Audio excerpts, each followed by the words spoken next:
gérer les avis des consommateurs négatifs. On va difficilement pouvoir supprimer un avis. 90% des cas, Google le refuse, mais évidemment, il faut les gérer. Et les gérer, ça veut dire y répondre et trouver des solutions. Et c'est vrai que c'est quelque chose d'important.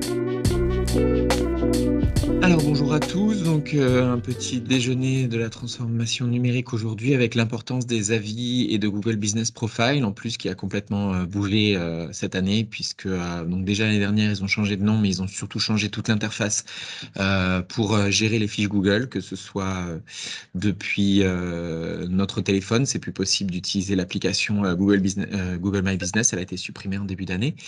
Et également en ligne, puisque la fiche qui avant s'administrait dans la page clairement entreprise, maintenant a été supprimée. Alors, pas complètement supprimée, mais ils veulent le supprimer. Aujourd'hui, ça s'administre soit directement sur Google dans la fonction recherche, soit sur Google Maps. Donc, il y a plein de fonctionnalités. J'en ferai d'ailleurs dans le futur un petit tuto, parce qu'il y a beaucoup de gens qui sont perdus à ce niveau-là. Mais c'est vrai que c'est une évolution de la fiche qui est nécessaire de prendre en considération parce que Google veut un peu tout centraliser et qu'il n'y ait plus cette interface qui permettait de gérer les fiches pratiquement depuis le même endroit. Donc l'importance des avis, pourquoi est-ce qu'on va faire cette rapide présentation ce matin? C'est parce qu'en fait, aujourd'hui, Google est quand même un vecteur à la fois de communication, mais également d'attraction client qui n'est pas vraiment à, à, à prendre hors de considération parce que vraiment, même pour nous par exemple, c'est un des vecteurs principaux de contact.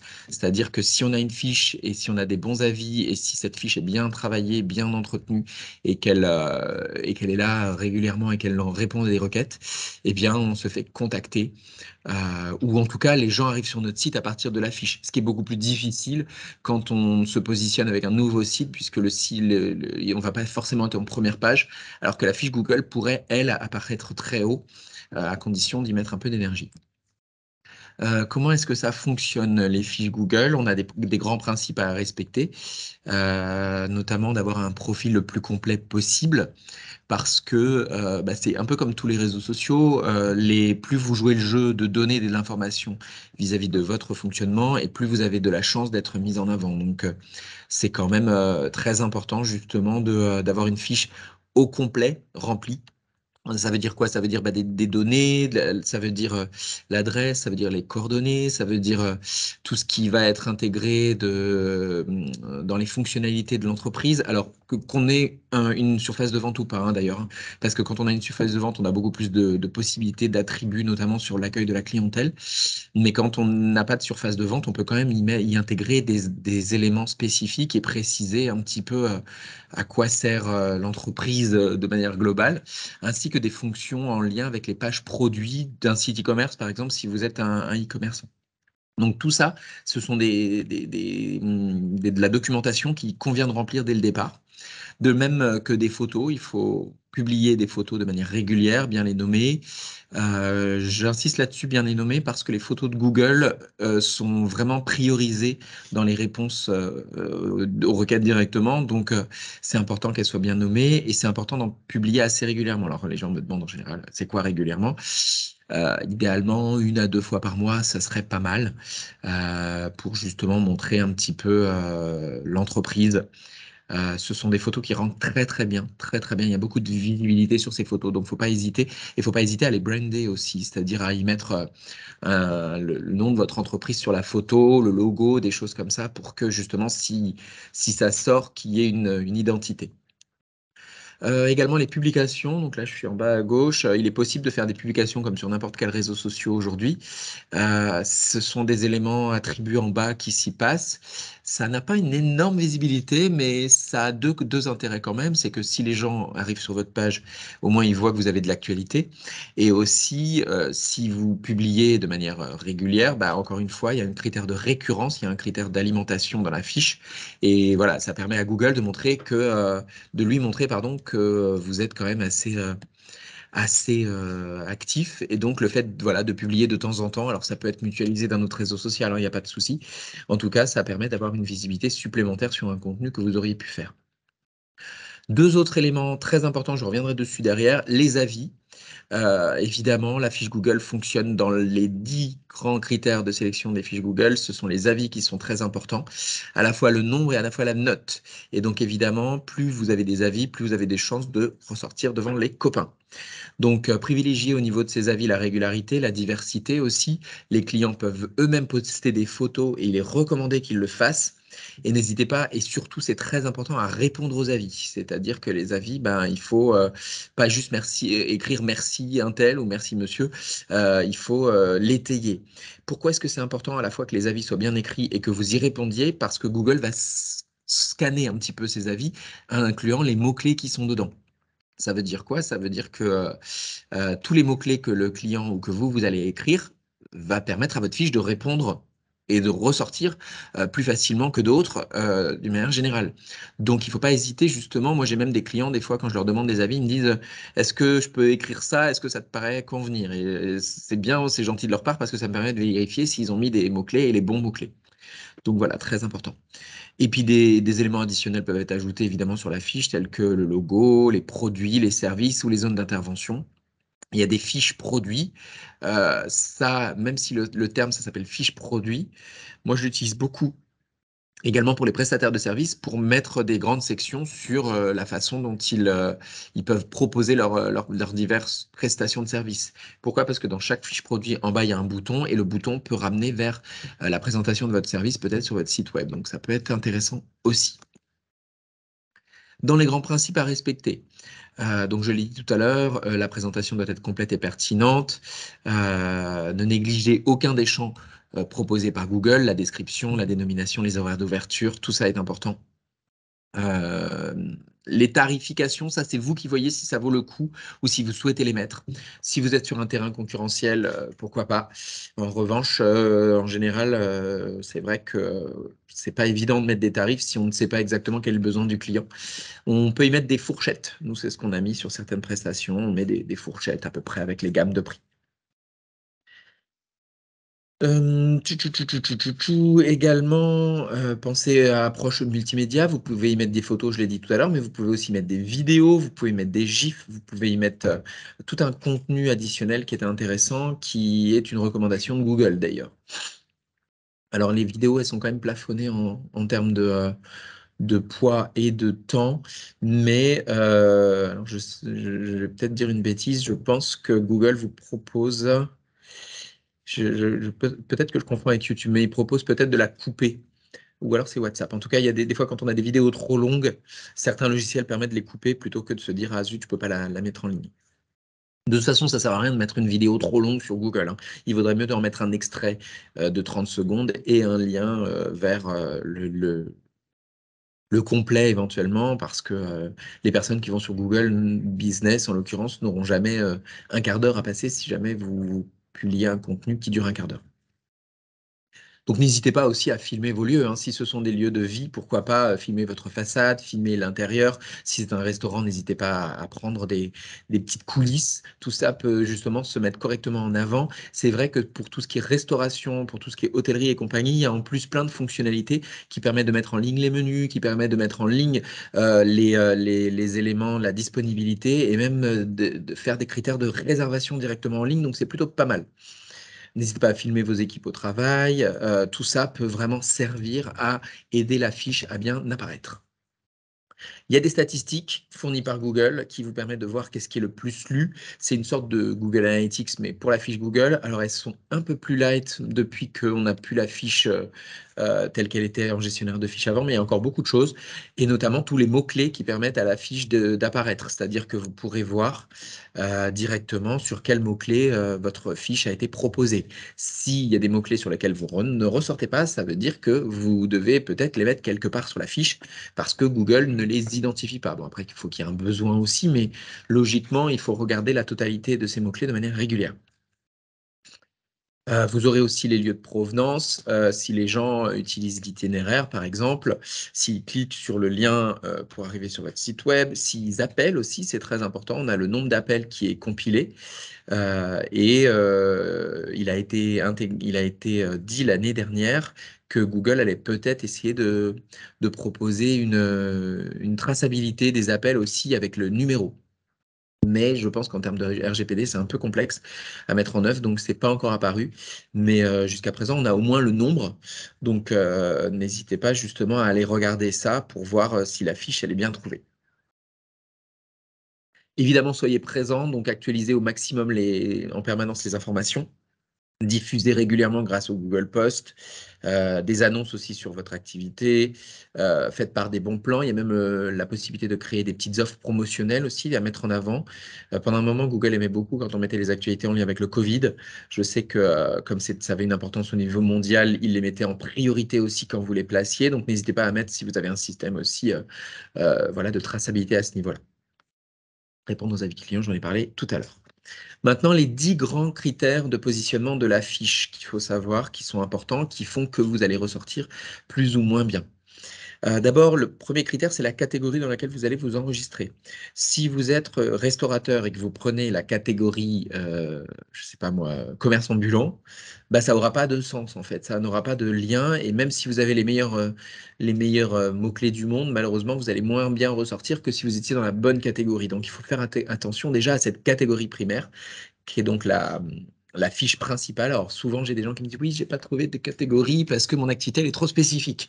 Ben oui, ben dans ces cas-là, faites un benchmark, regardez autour de vous tous les concurrents qui se sont placés sur Google, essayez de voir dans quelle catégorie ils s'y sont mis et voyez celle qui vous paraît la plus pertinente parce que je sais que c'est pas évident à trouver ce qui vous paraît le plus accessible ou le plus proche, mais si vous vous mettez dans une catégorie hyper loin, bah, ça aura moins de répercussions. De la même manière que les catégories additionnelles sont importantes. Catégorie primaire, ça c'est la première catégorie. Catégorie additionnelle, on peut en mettre jusqu'à 2 ou 3 aussi. Donc, il ne faut pas hésiter à justement rajouter des sous-catégories pour avoir la possibilité de ressortir sur les autres quêtes. Exemple de restaurant, il peut se mettre dans un restaurant, mais il peut aussi se mettre dans la catégorie bar ou dans la catégorie lieu événementiel, par exemple. Donc les catégories additionnelles, c'est important aussi. Moi, j'ai même un outil qui est un outil web de Google qui permet justement quand on fait son benchmark, de regarder qu'est-ce que les concurrents ont écrit à l'intérieur pour voir comment est-ce qu'ils se positionnent. Autre chose, le rang d'autorité des liens fournis. Plus votre site web sera important au sens de Google, donc la popularité, plus votre fiche aura de chances d'apparaître en haut. C'est-à-dire que quand on ouvre un nouveau site, bah, on sait qu'on est à 0 au départ. Évidemment, le rang d'autorité pour votre fiche ne va pas vous aider. Mais à force que le site sera mis en avant et existera au sens de Google, l'un va servir l'autre en fait. Donc c'est important aussi de mettre un bon lien, en tout cas un lien avec un fort niveau d'autorité, de rang d'autorité au niveau du SEO de Google. J'en ai parlé tout à l'heure, les nombres d'avis clients. Plus vous allez avoir de nombre d'avis clients et plus vous avez de chances de ressortir. Alors regardez combien a la concurrence et ça vous donnera un objectif peut-être à atteindre. Moi par exemple, pour nous qui sommes prestataires de services, on n'a pas 10 clients par mois, on en a moins, donc résultat, j'essaie d'en avoir un tous les 2 mois, ce qui me crée quand même une régularité. D'ailleurs, si je regarde par rapport à plein d'autres de mes concurrents, on en a déjà plus. Donc je m'inquiète pas trop là-dessus. Mais c'est vrai qu'un avis, c'est quand même important. Et donc, essayer d'en avoir de manière régulière, solliciter de manière régulière les avis. Donc, je reviendrai dessus tout à l'heure sur comment les collecter. Les mots-clés dans les avis, j'en ai parlé tout à l'heure, c'est important aussi. Et les mots-clés dans les questions. Vous avez la possibilité de répondre aux questions. Donc, évidemment, il faut que les gens posent des questions. Mais c'est sûr que plus vous allez avoir de mots-clés dans les questions et que vous répondez à ces questions, plus vous avez de chances d'intéresser Google dans les réponses aux diverses questions qui peuvent être posées sur les SERP. Les mots-clés en titre, alors ça c'est une info, bien que Google n'aime pas trop qu'on mette autre chose que le nom de son entreprise. Mais la réalité, c'est, moi j'ai fait plusieurs tests avec plein de clients et si on met adossé à son nom d'entreprise quelques mots-clés en plus, on a plus de chances de ressortir parce que ça aurait été mis en titre. Alors que si on met juste le nom de son entreprise, et si en plus dans le nom de l'entreprise, il n'y a pas de mots-clés, ben, on va avoir moins de chances. Donc, moi, je dis à mes clients, ajoutez-y 2, 3 mots-clés derrière, ça vous donnera toujours de la visibilité en plus. Et surtout, ça confirmera quand les gens feront des recherches sur Google que vous faites ce genre de service. Un autre élément pour lequel on ne peut pas faire grand-chose, cette fois-ci, c'est la proximité avec la recherche. Évidemment, si on se Google de chez soi, bah, c'est sûr qu'on va se voir. Pourquoi? Parce qu'on est très proche du lieu de la fiche. Et donc forcément, il y a un critère aussi qui est le critère de la proximité, qui fait que bah, parfois des concurrents vont ressortir devant parce qu'ils sont plus proches des gens qui font les recherches, évidemment. L'adresse physique, très important l'adresse physique, d'autant plus important que si vous ne recevez pas de clients, vous pouvez vous dire oui, mais bon, j'ai pas besoin de mettre mon adresse physique. Sauf que Google donne 4 à 5 fois plus d'importance aux entreprises qui mettent leur adresse physique qu'à celles qui ne les mettent pas. Donc même si vous ne recevez pas de clients, et nous on a fait ça à l'agence, alors on reçoit sur rendez-vous uniquement, n'hésitez pas à mettre votre adresse physique, ça permet quand même d'avoir plus de visibilité. Je vous dis 4 à 5 fois plus, honnêtement. Là, on a déménagé. Avant, je mettais pas l'adresse parce que je voulais pas forcément la mettre. Et quand je l'ai mise, alors ça a vraiment fait un boom au niveau des datas. Et enfin, la note moyenne, évidemment, des avis, c'est très important. C'est sûr que vous allez mieux ressortir si vous avez une note proche de 5 plutôt que si vous avez une note de 3. Maintenant, pourquoi et comment collecter des avis? D'abord, sachez-le, 88% des consommateurs consultent les avis avant un achat. Ça, c'est une réalité. Les consommateurs dépensent 31% en plus si la note de l'entreprise est excellente. Ça, c'est une info aussi qu'on ne sait pas suffisamment. Également, faut pas hésiter à monitorer la e-réputation, c'est-à-dire aller gérer les avis à l'avance et aussi en prévision d'avis négatifs. Donc il y a tout un process, tout un élément à mettre en œuvre pour justement avoir la meilleure e-réputation. Là, justement, je viens d'avoir une demande et il va falloir qu'on essaie de gérer on va appeler ça un shitstorm, c'est-à-dire une tempête justement de négatif qui peut permettre quand même d'avoir des répercussions pas évidentes. Donc, il faut vraiment faire attention à ça aussi. Et enfin, les avis peuvent ensuite être utilisés dans la communication digitale, que ce soit sur le site web, les visuels pour les réseaux sociaux. Bref, on les met après en avant régulièrement. Pourquoi? Parce que ce qu'on appelle en bas de tunnel, en beau fou, c'est vraiment ce qui engage les gens à vous contacter. Donc, plus vous allez avoir des avis et plus vous allez diffuser ces avis, plus vous allez rassurer et essayer peut-être d'obtenir des clients qui, si ce n'était pas le cas, peut-être qu'ils seraient passés, ils allaient regarder d'autres concurrents. Donc, très important. Comment les collecter, ces avis? D'abord, si vous avez un lieu de passage de la clientèle, un sticker sur une vitrine, une porte, évidemment, ça paraît un basique, mais il faut encore que les gens sachent qu'ils peuvent laisser des avis. On peut laisser aussi des avis aux caisses ou au comptoir avec des affichettes. Il y a plein d'endroits où vous pourriez les mettre pour justement engager à ça. N'hésitez pas, même si c'est écrit, même si c'est à certains endroits dans la boutique ou le lieu de passage des clients, n'hésitez pas à le rappeler même verbalement. Parce que aujourd'hui, on est dans un monde qui fonctionne d'avis. Les gens ne veulent pas forcément laisser un avis d'eux-mêmes. Donc, mutualiser le sticker avec le verbal peut vraiment aider. Les mettez-les également en signature mail. Plus vous allez avoir de lieux, plus ça aidera. Et donc en signature mail, vous pouvez rajouter justement un élément qui dit voilà, si vous avez été satisfait de nos services, n'hésitez pas à laisser un mail. Alors je dirais pas n'hésitez pas parce que je trouve que c'est trop passif.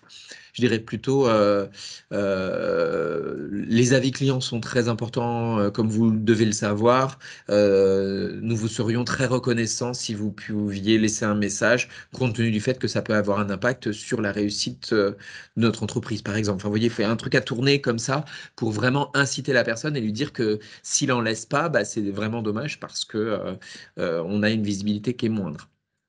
Faut pas hésiter à faire des emails aussi, notamment à des gens que vous savez qui sont capables de laisser des avis. On peut les solliciter directement. On peut créer un Linktree aussi, qui est un arbre à liens qui permet d'avoir un lien sur les avis. Nous, en tout cas, on l'a mis en place, c'est-à-dire que dans l'arbre à liens qu'on communique, il y a un endroit qui dit merci pour vos avis. On suggère que c'est le lieu où ils peuvent y laisser leurs avis. N'hésitez pas à le rappeler en fin de rendez-vous si vous êtes prestataire de service ou dans un questionnaire de satisfaction. L'importance de monitorer sa réputation. Donc ça, on arrive très souvent sur ce genre de considération aussi. Euh, La e-réputation fera que à long terme, vous arriviez à conserver des personnes qui étaient dans le doute d'utiliser vos services ou pas, ou vos produits ou pas. Et si d'un seul coup, ils voient des avis négatifs ou un avis négatif, d'un seul coup, ça peut le dissuader. Donc c'est important vraiment de monitorer sa e-réputation et de travailler justement de manière régulière sur cette visibilité-là. Donc ça veut dire quoi? Ça veut dire déjà de vérifier régulièrement les réseaux sociaux et Google Business Profile. Moi, ça me sidère des fois quand je vais sur des fiches, par exemple Facebook ou même sur Google Business, hein, et que je vois des avis qui ont déjà 2 ou 3 semaines non répondus et que ces avis sont pas agréables. Je veux dire, ça fait 2 ou 3 semaines que les gens l'ont vu passer et que les propriétaires ne l'ont pas vu. Donc, c'est quand même assez problématique. Vérifiez aussi ce qui se dit de vous sur les réseaux sociaux. Il y a un outil en ligne qui s'appelle Mention, dans lequel vous pouvez vous inscrire justement, mettre les mots-clés de votre entreprise et voir quand est-ce que vous êtes mentionné sur ces réseaux sociaux-là. Vérifiez ce qu'on dit de vous sur les blogs, sur les autres plateformes de conversion en ligne, telles que NetVibes. Vérifiez les sites d'avis aussi. Dans certains domaines, comme la restauration, bah, c'est indispensable, même si je sais que c'est pas évident. Faut vraiment utiliser Yelp, TripAdvisor à vérifier au maximum pour voir comment ça œuvre, comment les gens réagissent et surtout répondre. Alors attention, on n'aura pas le temps d'en parler ce matin, mais il y a toute une procédure et une façon de répondre aux avis qui est indispensable. En quelque sorte, évidemment, il faut y répondre de manière agréable et non avec les griffes, comme je vois certaines personnes parfois répondre aux avis. Et surtout, on ne règle pas un litige dans les avis et dans les réponses aux avis. C'est-à-dire qu'on précise à la personne qu'on va la contacter et qu'on s'engage à essayer de bonifier son expérience, mais on y met quand même une réponse. Parce que les gens qui vont voir ça vont voir qu'en fait, vous avez traité les éléments. Par contre, vous n'allez pas régler ce litige-là directement sur la place publique. Vérifiez également ce qu'il s'affiche sur les moteurs de recherche. Alors ça, faut se googler régulièrement.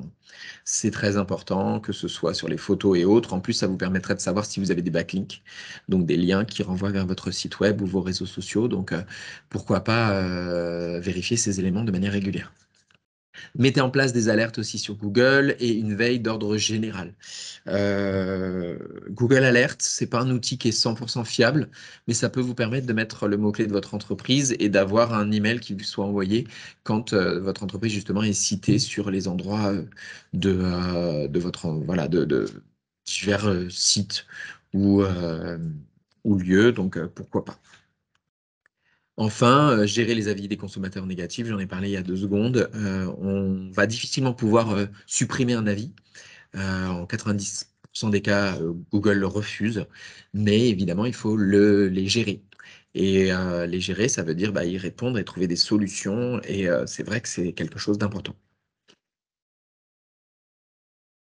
Si jamais il y a vraiment une tempête négative en lien avec votre e-réputation, dans ces cas-là, il faut essayer de voir s'il est possible de la nettoyer. Aujourd'hui, il existe des clés spécifiques capables d'effacer jusqu'à 90% des éléments relatifs à une entreprise, donc réduire au maximum les informations personnelles dont vous ne souhaitez plus voir la trace, avec des outils tels que CCleaner, Clap Cleaner ou encore MRU Blaster. Vous pouvez utiliser ce qu'on appelle un effaceur de sécurité et c'est parfois indispensable. Ça fait un peu nettoyeur à la façon de Léon, de Luc Besson, mais c'est vrai que quand on fait face à quelque chose de vraiment problématique, il faut trouver des solutions. Il y a aussi des spécialistes là-dedans hein, qui sont souvent en lien avec le droit aussi, parce que parfois il y a aussi la possibilité d'aller attaquer pour diffamation. Mais la réalité, c'est que il faut quand même trouver des parades parce que ça peut avoir un impact très négatif sur l'entreprise. J'en parlais il y a 2 secondes. Pour les propos diffamatoires, on privilégie généralement les arrangements à l'amiable. Et dans un second temps, un courrier d'un avocat avec mise en demeure pour la suppression de contenu indésirable si jamais la personne ne souhaite pas retirer un contenu diffamatoire. Euh, il y a quelques mois, pour la première fois, je crois que c'est une notaire amiénoise qui a obtenu, elle a poursuivi quelqu'un qui avait mis un avis négatif sur sa fiche, elle l'a poursuivi et elle a gagné, ce qui fait que la personne, pour la première fois, qui lui avait mis un avis qui n'avait pas fait gaffe parce que ses propos étaient diffamatoires, ils n'étaient pas juste factuels, il s'est vu remettre une amende assez salée, ainsi que tous les frais de procédure à rembourser. Et c'est la première fois que ça arrivait. Donc faites aussi attention à ce qui est dit sur vous ou de vous, parce qu'aujourd'hui, bah, il y a des répercussions possibles et accessibles aussi. J'imagine que dans le futur, il y aura peut-être même des services qui permettront d'aller plus vite, justement, pour aller vérifier ces éléments-là. Si cela s'avère trop coûteux, évidemment, une ultime méthode consiste à nettoyer le contenu problématique en le remplaçant par du contenu maîtrisé qui repassera par-dessus à un moment donné.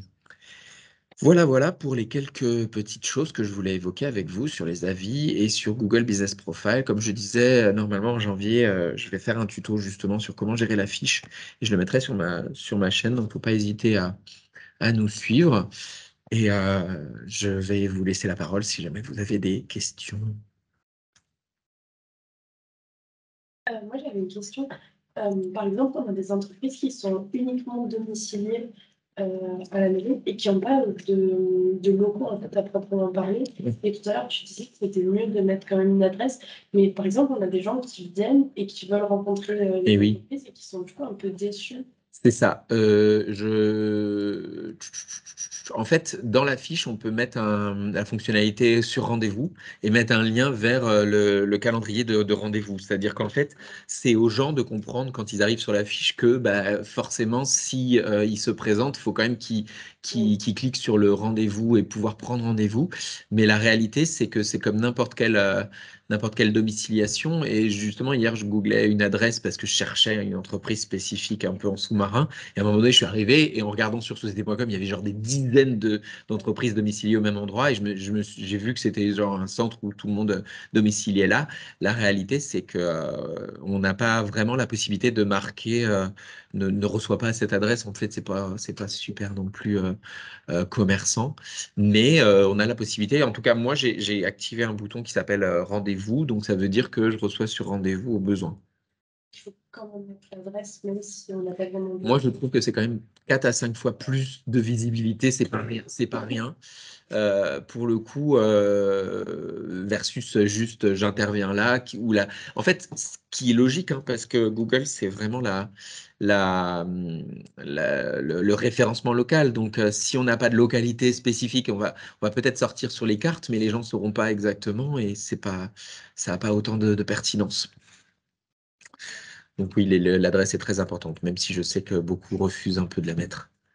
Oui, Ou voient d'un mauvais œuvre. Moi, de temps en temps, j'ai des gens, ils me disent, oui, je suis couturière à domicile, j'ai pas envie de mettre mon adresse et que des Gugus arrivent. Je dis, bon, déjà, il n'y a pas 500 personnes qui vont débarquer du jour au lendemain. Et puis, si c'est fermé, c'est fermé. À un moment donné, enfin, bon, euh, c'est... oui, ça fonctionne comme ça. Peut-être qu'ils évolueront les fiches pour qu'il y ait deux choses différentes, mais et encore, vous avez de la chance d'avoir une devanture. Vous voyez, faut imaginer l'entreprise qui n'a pas de devanture, les gens peuvent tourner. Ouais. Oui, oui, c'est ça. Bah, écoute, merci beaucoup.